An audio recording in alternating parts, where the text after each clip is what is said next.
Wel, trwch gyda fi te i 1 Samuel, pennod 2.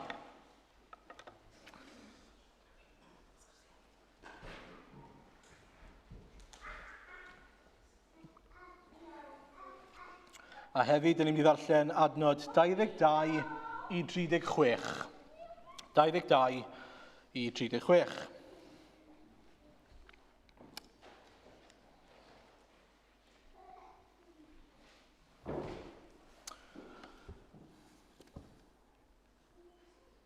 Pan oedd Eli'n hen iawn, clywodd am y cwbl a wnau ei feibion drwy Israel gyfan, a'i bod yn gorwedd gyda'r gwragedd oedd yn gweini wrth rws pabell y cyfarfod.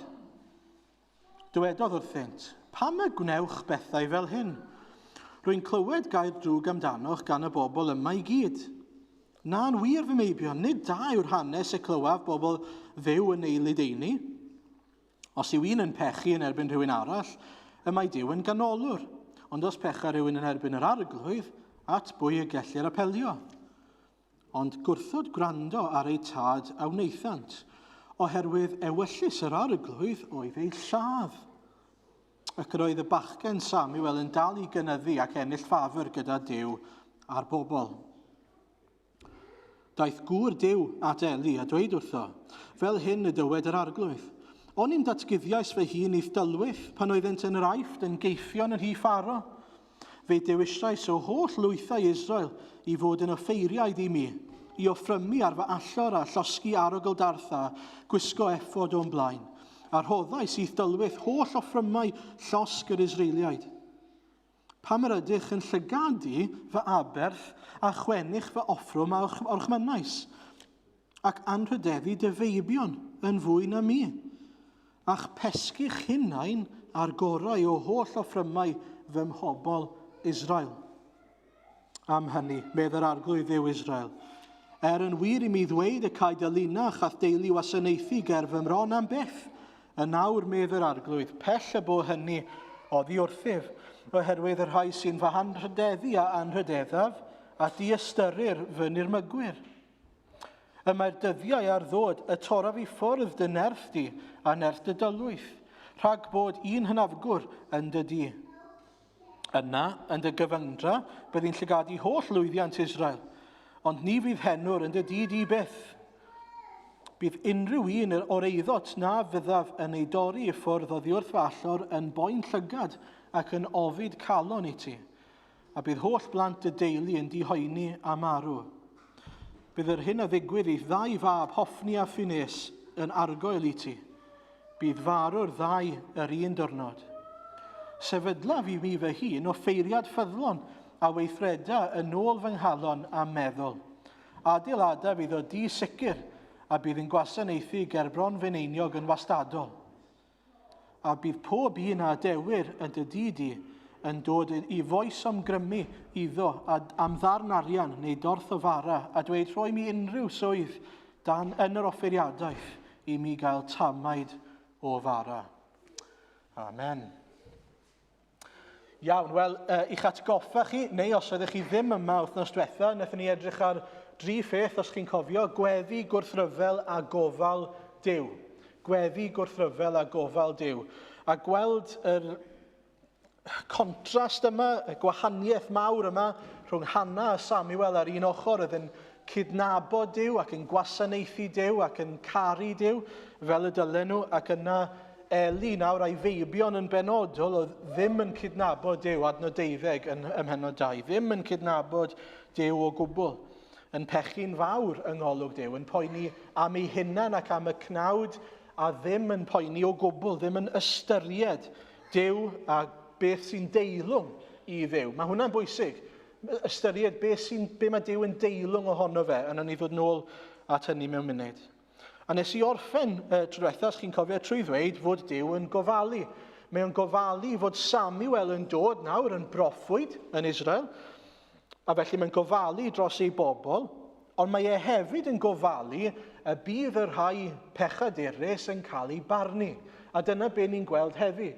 Mae yna gysur mawr iawn yn beth sy'n digwydd yn fan hyn, fi'n teimlo. A fi'n gobeithio bod chi'n gweld e hefyd. Hynny yw fod Duw yn ei gyfiawnder ac yn ei sancteiddrwydd yn barnu pechod. Mae e'n delio gyda anghyfiawnder. Mae hwnna'n gysur i ni. Does dim y fath beth a pobl yn cael get away yn y byd yma. Does na ddim. A mae hwnna'n bwysig i ni weld. Mae Duw yn cadw ei air a mae yn barnu anghyfiawnder, mae'n barnu pechod. A mae dyle hwnna fod yn gysur mawr i ni. A felly, dyn ni'n mynd i edrych nawr, sut mae Duw yn delio gyda Hoffni a Phinehas i ddechrau. Ond cyn hynny, dyn ni'n mynd i weld Eli.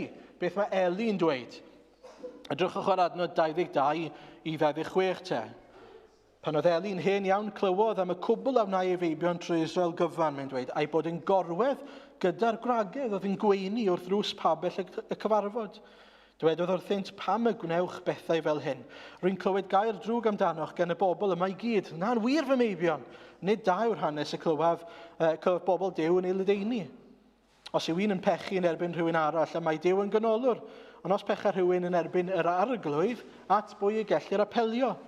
Ond gwrthod gwrando ar ei tad am wneithant, oherwydd ewyllus yr arglwydd oedd ei lladd, ac oedd y bachgen Samuel yn dal i gynyddu ac i ennill ffafr gyda Duw a'r bobl. A felly, beth sydd gyda ni fan hyn? Mae Eli'n hen. A mae'n cyrraedd pwynt yn ei fywyd. Mae'r hanes wedi nawr lledaenu dros Israel gyfan, os ydych chi'n ddychmygu hynny, am bechod y meibion ac am ffieildra beth mae'r meibion mae wedi bod yn wneud. Bad news travels fast. A be ni'n gweld, a mae'n bwysig bod ni'n nodi fe, yw bod nhw nid yn unig wedi bod yn ffieiddio aberth i'r arglwydd yn y deml, maen nhw hefyd wedi bod yn cysgu gyda'r merched yma oedd i fod yn gweini wrth babell y cyfarfod. Wrth fi mewn i addoli gyda'r arglwydd, be mae'r ein wedi bod yn gwneud yw cysgu gyda'r merched yna. A mae'r darlun yn ofnadw nag yw e. Eto, meiddi beth oedd pryd hynny yn tŷ Dduw. Meiddi tŷ Dduw. Gyda llaw, chi nawr, Gristnogion, yw tŷ Dduw. Os chi eisiau gwneud y cymhwysiad, chi yw tŷ Dduw. Mae'r arglwydd yn preswylio nhw ni. A felly ystyriwch nawr beth yw'r application, yr cymhwysiad cyfatebol. Fod pechod yn golygu bod chi'n meiddi tŷ Dduw, achos bod pechod yn eich calon chi, sydd os rhywbeth yn wath. Nid yr pwynt yw bod chi'n dod mewn i'r capel fan hyn, a bod y capel yn llawn pechod, na, bod y galon yn llawn pechod. Dyna mewn gwirionedd sy'n cael ei ddarlunio ni fan hyn, wrth gwrs. Ond mae gen i gwestiwn ar ein cyfer ni te. Sut fyddech chi'n ymateb os fyddech chi'n sgidiau Eli? Sut fyddech chi wedi ymateb i'ch meibion? Oherwydd mae ymateb Eli yn anigonol. A mae Duw yn dweud hynny wrtho fe. Yn glir iawn, mae'n cael ei farnu am y peth. Beth ddyle fod wedi digwydd, unwaith oedd Eli'n gwybod unrhyw beth. Unwaith oedd unrhyw fath o wedi dod am ei feibio ne, yn gwneud y pethau o'n nhw'n gwneud, dyle nhw wedi cael ei diarddel. Nid ei diarddel o allu dod ac addoli'r arglwydd, ond ei diarddel o'i swydd. Ei diarddel o'i statws fel offeiriaid. Ond nhw ddim yn heiddi cael bod yna, rhagor. Doedden nhw ddim yn gwneud y job ond nhw wedi cael ei galw i gwneud. Ond, i ni'n dysgu rhywbeth fan hyn, nag i ni, am beth sy'n digwydd pan ych chi yn gadael i bethau fynd oherwydd bod chi'n caru rhywun. Mae lot o bobl yn meddwl, wel, gan bod fi'n caru fy mhlant, Eli'n caru ei blant yn fawr, let it slide. Gadael iddo fe fynd. Bydd e'n oce. Fi'n siŵr bod nhw ddim yn deall beth maen nhw'n neud, neu trio neu esgusodion. I ni ddim yn gwybod beth yn union oedd yn mynd trwy feddwl Eli. Ond beth i ni yn gwybod, mae Duw yn dweud nes ymlaen, yw fod e wedi anrhydeddu ei feibion yn fwy na Duw.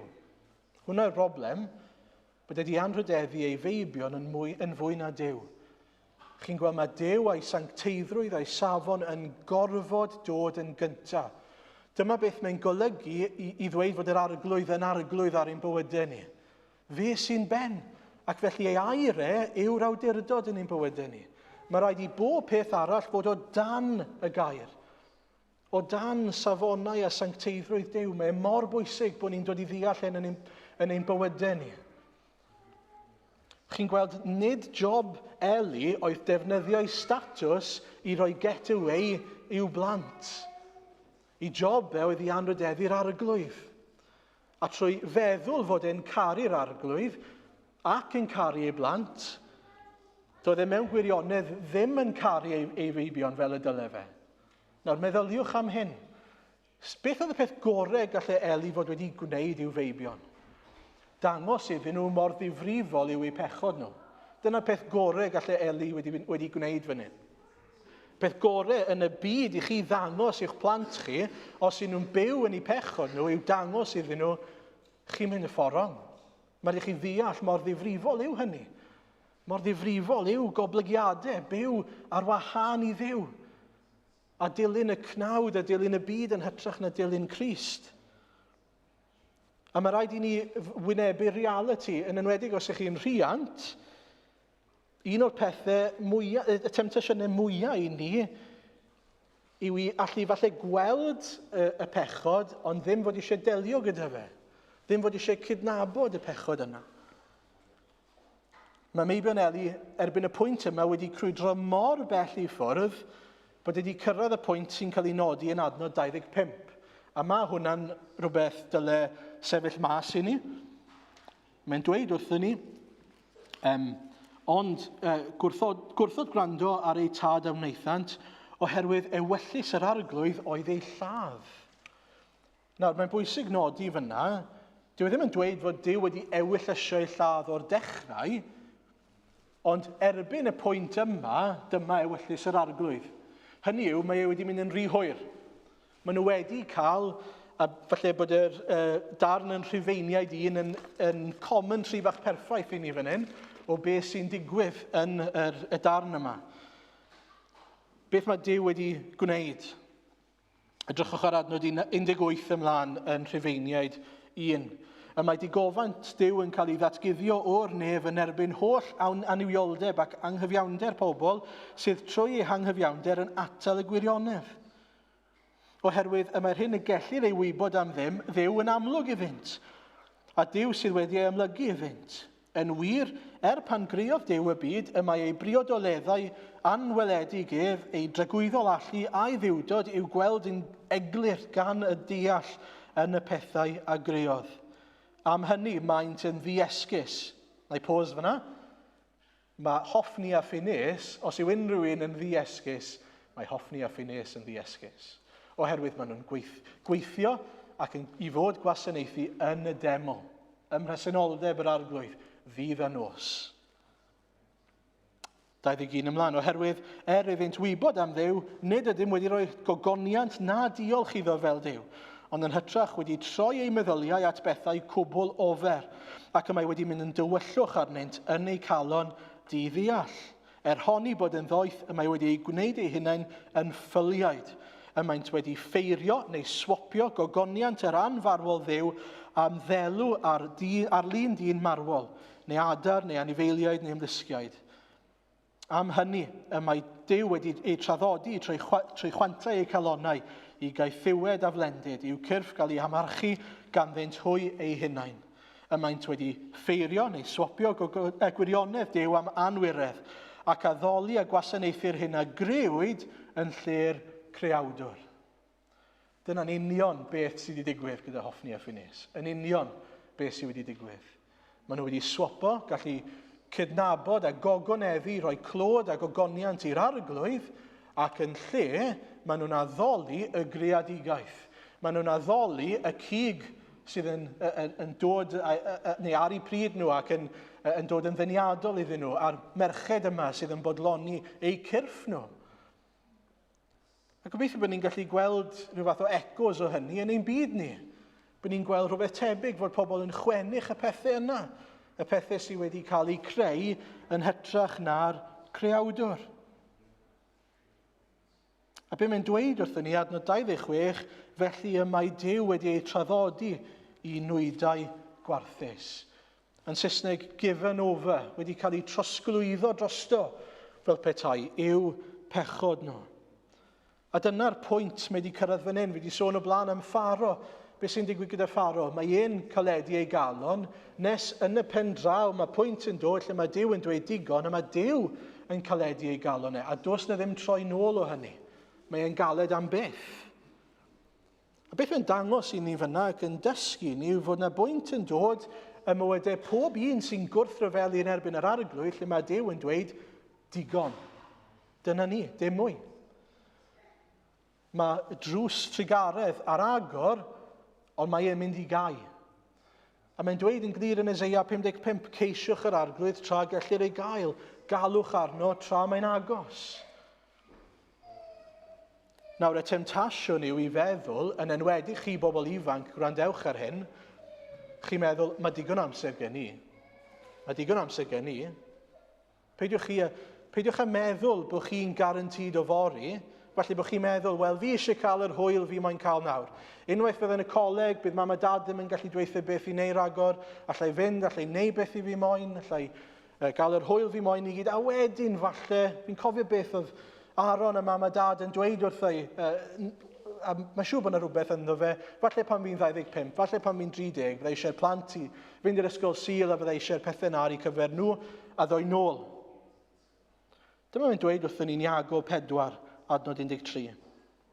Clywch yn awr, chi sy'n dweud, heddiw neu yfori byddwn yn mynd i'r ddinas ar ddinas, mewn ffordd dweud, y ddinas hwn o'r llall, ac fe dreulio'n flwyddyn yno, y marchnata a gwneud arian, nid oes gan rai fel chwi ddim syniad sut y bydd hi ar eich bywyd yfori. Nid ydych ond tarf sy'n cael ei weld am ychydig ac yna'n diflannu. Peidiwch chi a meddwl fod fori'n garantid. Peidiwch chi a meddwl na i adael e off am nawr. Ein gwaith ni yw sylweddoli dwi'n ddim byd ond tarf. Fel gwelltyn ar y ddeiar dwi'n ddim byd. A does dim guarantees gyda ni. A felly ceisiwch yr arglwydd tra gellir ei gael. Galwch arno tra mae'n agos. Gadawed y drygionus ei ffordd. Peidiwch a gadael ei fynd. Mae drws trigaredd ar agor tra mae'r arglwydd yn caniatáu.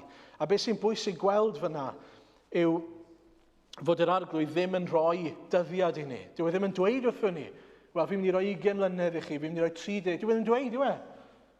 Mwyn darlunio i ni, peidiwch â cymryd yn ganiataol. Fod gyda chi amser i fod yn feistr ar eich bywyd eich hunan nawr, a meddwl, yn y dyfodol, fe na i ddod at yr arglwydd, fe na i gyflwyno mywyd i'r arglwydd. Pan fydd bywyd yn haws, pan fydd llai o broblemau, neu be bynnag chi'n meddwl yw e. Peidiwch a byw fel na. Dewch nawr tra mae'r drws ar agor, tra mae'r arglwydd yn galw arnoch chi bore yma. Dewch at yr arglwydd.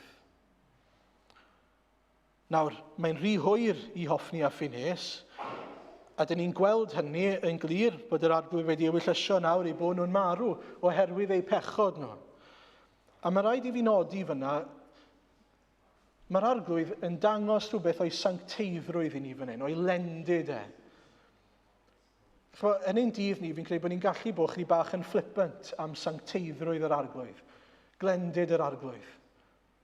Dyw e ddim yn un sydd yn fodlon cymryd y math yma o, nid nonsens, ond ffieiddio offrymau yr arglwydd pan maen nhw i fod yn gwasanaethu'r arglwydd. Mae hwn yn bwysig. A dyma yr ail ddarn nawr, yr ail bwynt, mae Duw yn siarad. Mae Duw yn siarad. A mae'n siarad trwy ryw wr, adnod 27 ymlaen. Daeth gŵr Duw at Eli, mwy na thebyg angel. A edrychwch nawr, yn adnod 27 i 34, beth mae Duw yn dweud? Edrychwch chi ar yr adnodau, fi'n dibigo rai pethau mas. Mae'n dweud wrth Eli, edrycha nôl. Edrycha nôl, onid ydw i wedi dangos i ti pwy ydw i. Mor rymus ydw i, mor deilwng o fawl ydw i pan nes i ddod â chi mas o'r aifft. Dyna'r pwynt cyntaf. Yn ail, mae'n dweud, dwi wedi'ch dewis chi i fod yn bobl sy'n byw i fi. Fi wedi'ch dewis chi. Chi'n bobl special fi wedi neilltuo i fod yn byw i fi, yn offeiriaid i mi, yn offrymu ar yn allor i mae'n dweud. A wedyn mae'n dweud rhywbeth dyle sobri ni. Pam ydych chi'n llygadu a chwennych y pethau sydd i fod fy mwyn i? Pam ydych chi'n cymryd yr offrymau sydd wedi cael ei roi i fi? A wedyn, fel ni'n sôn o'r blaen, pam wyt ti, Eli, yn anrhydeddu dy feibion yn fwy na fi? Am hynny, mae Duw wedyn yn dweud bod e'n wedi dynnu ei fendith a'r anrhydedd maen nhw wedi derbyn yn ôl. Mae e'n di-ystyru nhw am ei bod nhw wedi dirmygu'r arglwydd. A wedyn mae'n dweud y bydd y meibion yn arwydd o hyn i gyd. Jyst rhag ofn bod nhw ddim yn siŵr bod e'n mynd i ddigwydd, bydd y meibion yn marw ar yr un dydd. I chi gael gwybod yn sicr mai dyma beth sy'n digwydd. Bod fi'n barnu, mae barn gen i yw hwn. Nawr, na chi beth yw barn Duw? Na chi beth yw Duw yn dweud, dwi'n berffaith. Dych chi wedi ffieiddio offrymau ar yng nghyfer i. Chi wedi troi mor bell i ffwrdd o hwnna i fi'n mynd i ddelio gyda chi. A un peth fi eisiau nodi yn benodol fan hyn, sef bod e'n gofyn y cwestiwn pam dych chi'n llygadu ac yn chwennych yr offrymau yna, y pethau oedd i fod i'r arglwydd. Chos, ydych chi'n darllen Exodus 20, adnod 3 i 6, mae'n dweud wrthyn ni, na chymer ddiwiau eraill ar wahân i mi. Naw na i ti ddelw gerfiedig ar ffurf dim sydd yn y nefoedd uchod na'r ddeiar isod, nac yn y dŵr dan y ddeiar, nac ymgrymau iddynt na'i gwasanaethu oherwydd yr wyf i'r arglwydd dy ddiw yn ddiw eiddigeddus. Yr oedd yn cosbi'r plant am ddrygioni'r rhieni hyd y drydydd a'r bedwaredd genhedlaeth o'r rhai sy'n fy ngysau, ond yn dangos trigaredd i filoedd o'r rhai sy'n fy ngharu ac yn cadw fy ngorchmynion. Wel, y pwynt fan hyn yw fod Duw wedi'n creu ni, mae wedi'n galw ni, mae wedi rhoi hawl i ni ddod a'i addoli fe, a'i geisio fe, a bod mewn perthynas cyfamodol gyda fe. Os ych chi'n cyfamodi gyda fe, addolwch e. Peidiwch â mynd ac addoli duwiau eraill. Peidiwch â mynd â ceisiau eraill. Mae e'n ddiw eiddigeddus, mae e'n deilwng.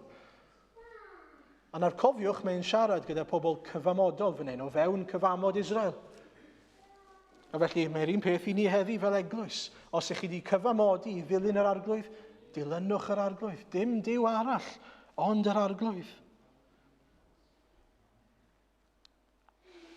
A'r peth gweitha hyd y gwela i all yw wneud yw cam ddefnyddio'u statws nhw fel rhai sydd yn gwasanaethu'r arglwydd o fewn y tabernacl mwyn helpu eu hunan i offrymau sy'n cael ei roi i fyw a'i cymryd nhw iddyn nhw eu hunan. Chi beth ofnadwy yw hynny? Ond y reality yw fod hynny'n digwydd hyd yn oed heddi.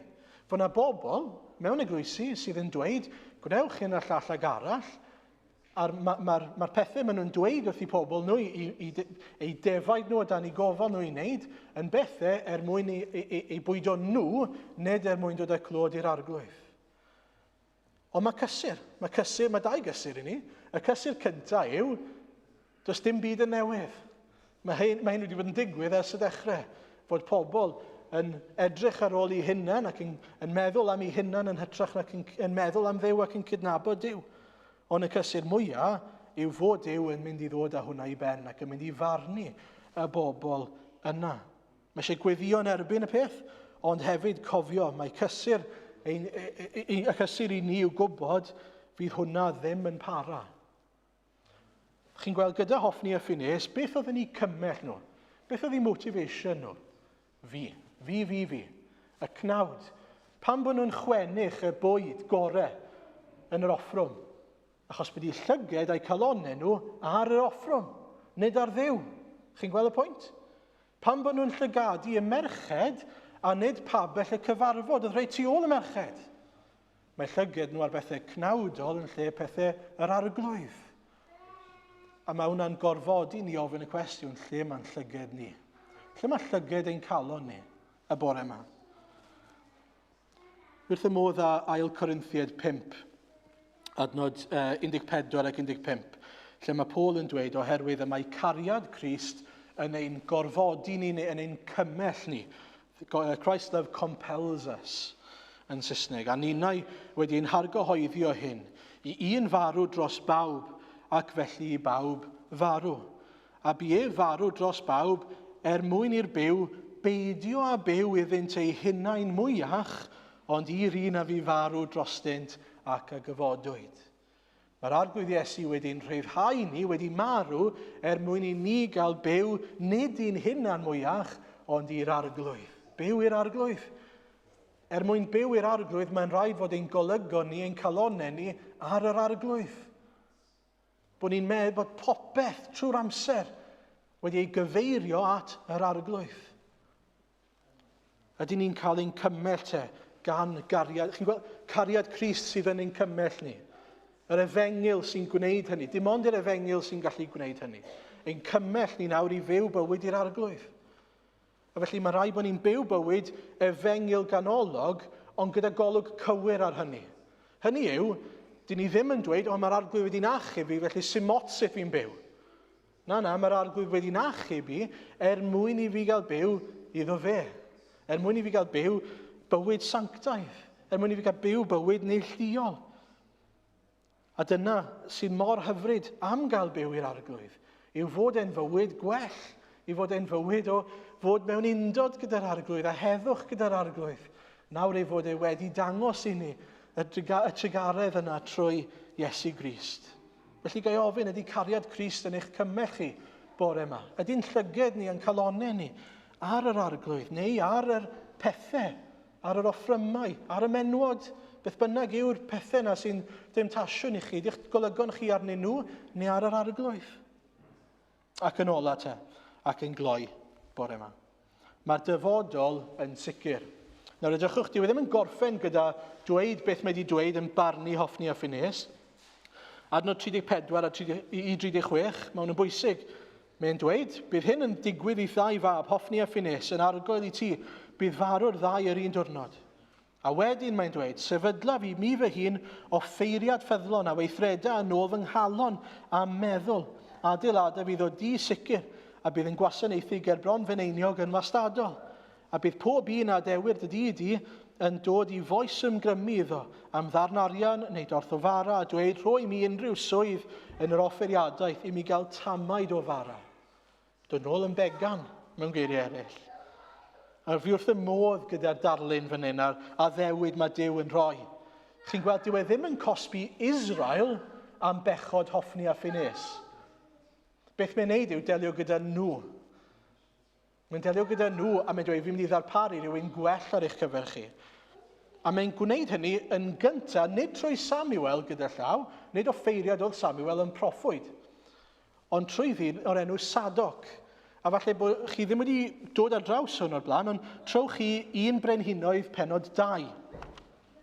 Ac yn un brenhinoedd penod 2, beth sy'n digwydd yw, dyn ni'n gwasgu fast forward chydig bach, 4 cenhedlaeth, okay? Ar ôl y sefyllfa yma yn 1 Samuel 2.